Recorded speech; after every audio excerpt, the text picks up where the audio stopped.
മാലിന്യം ഇന്ന് രാത്രിക്ക് മാറ്റണം. ഇന്ന് രാവിലത്തെ മന്ത്രി ലിജുവിന്റെ യോഗത്തിലെ തീരുമാനമാണ് ഇന്ന് ഉച്ചയ്ക്ക് മുമ്പായിട്ട് മാലിന്യം മാറ്റുമെന്ന്. ഞാനിപ്പോൾ അവിടെ നോക്കി ഒരു പെർസെന്റേജ് മാലിന്യം മാറ്റിയിട്ടില്ല. അങ്ങേയറ്റം അശാസ്ത്രീയമായി. ഞാൻ ചോദിക്കട്ടെ, എന്തെങ്കിലും ഒരു ബോധമുണ്ടോ ഈ ചെയ്യുന്ന കാര്യം? അശാസ്ത്രീയമായി ചെയ്തുകൊണ്ടിരിക്കുകയാണ്. ആ മണൽ അവിടെ നിന്ന് ഏതെങ്കിലും വാഹനത്തിൽ കയറ്റി അപ്പുറം ഇപ്പുറം കൊണ്ടിടണം. ഇവിടുന്ന് എങ്ങും കൊണ്ടുപോകണമെന്ന് ഞാൻ പറഞ്ഞില്ല, ഇവിടെ തന്നെ ഇട്ടു.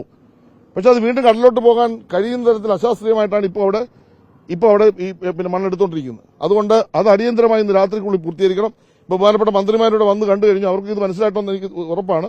അവർ ഇവിടുത്തെ ബന്ധപ്പെട്ട ഉദ്യോഗസ്ഥന്മാർക്ക് നിർദ്ദേശം കൊടുത്തിട്ടുണ്ടാകുമെന്ന് കരുതുകയാണ്. അതുപോലെ തന്നെ മാലിന്യം ഇന്ന് രാത്രിക്ക് മാറ്റണം.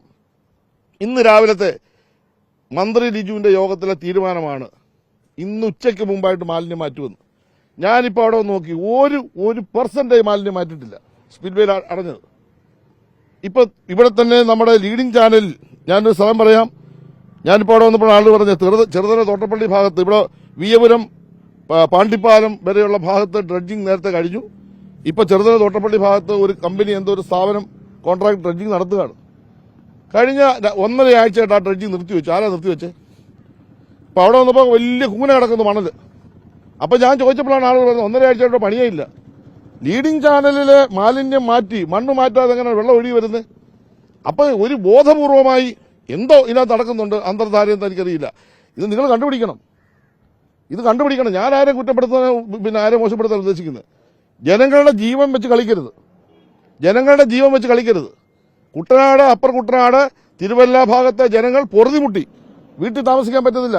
2014 അപകടം ഉണ്ടായപ്പോൾ ഞാൻ ലോകത്തോട് പറഞ്ഞാളാ. ഞാനതുകൊണ്ട് ഭയപ്പെട്ട ഇന്നിവിടെ എത്തിയത്. ഞാനിവിടെ രാവിലെ ബഹുമാനപ്പെട്ട മന്ത്രിയോട് ഞാൻ പറഞ്ഞു, ഞാൻ തോട്ടപ്പള്ളി പോകും. ഞാൻ ഭയപ്പെട്ട അവിടെ എത്തിയേക്കുന്നത്. ഈ അശാസ്ത്രീയമായ മണ്ണുമാറ്റൽ അല്ല വേണ്ടത്. ഇനിയും ഗവൺമെന്റ് സംവിധാനം പരാജയമാണെങ്കിൽ സ്വകാര്യ മേഖലയ്ക്ക് അടിയന്തരമായിട്ട് സംവിധാനം ഉണ്ടാക്കണം.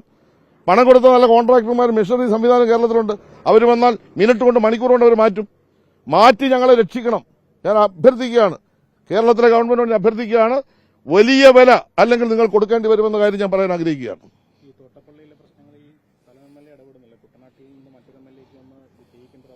അല്ല, ഏത് MLA ഇടപെട്ടോ MLA ഇടപെട്ടില്ലെന്നല്ല എന്റെ വിഷയം. എന്റെ വിഷയം എന്താണെന്ന് ചോദിച്ചു കഴിഞ്ഞാൽ എന്റെ നാട്ടിലാണ് ഈ വെള്ളം വന്ന് കെട്ടിക്കിടക്കുന്നത്. അതാണ് എന്റെ പ്രശ്നം. കുട്ടനാട്ടിലെ MLAക്ക് അവിടെ നിൽക്കാൻ പറ്റത്തില്ല. കാരണം എന്താണെന്ന് ചോദിച്ചാൽ നാട്ടുകാർ തല്ലിക്കൊല്ലും. ചെങ്ങന്നൂർ MLAക്ക് നിൽക്കാൻ പറ്റത്തില്ല. കുറച്ച് കഴിഞ്ഞ് നാട്ടുകാർ കൈവെക്കും.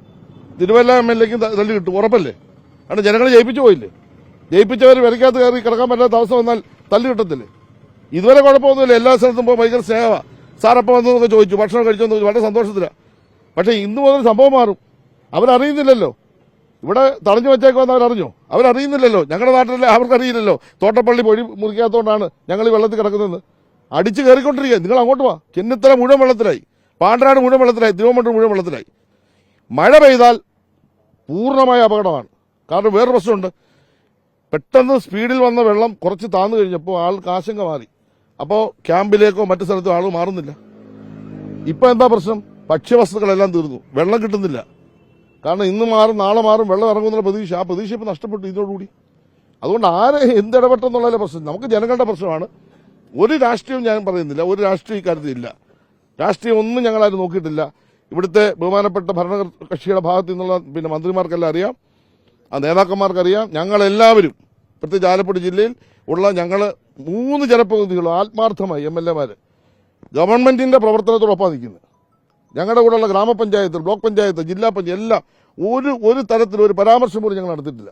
പക്ഷേ ഇത് ഞങ്ങൾ സമ്മതിക്കത്തില്ല. ഇത് ഇന്ന് രാത്രി കൊണ്ട് ഇതിന് പരിഹാരം കാണണം. അതിനെന്താ സംവിധാനം എന്ന് വെച്ചാൽ അടിയന്തര സ്വഭാവത്തിലുണ്ടാകും. മഴ പെയ്യാതിരിക്കാൻ വേണ്ടി എന്തെങ്കിലും നമുക്ക് ചെയ്യാൻ പറ്റുന്നുണ്ടെങ്കിൽ നമുക്ക് ചെയ്യാം. പക്ഷേ ചെയ്യാൻ പറ്റത്തില്ല. കാരണം എപ്പോഴാണ് കാലാവസ്ഥ വന്ന് അറിയത്തില്ലല്ലോ.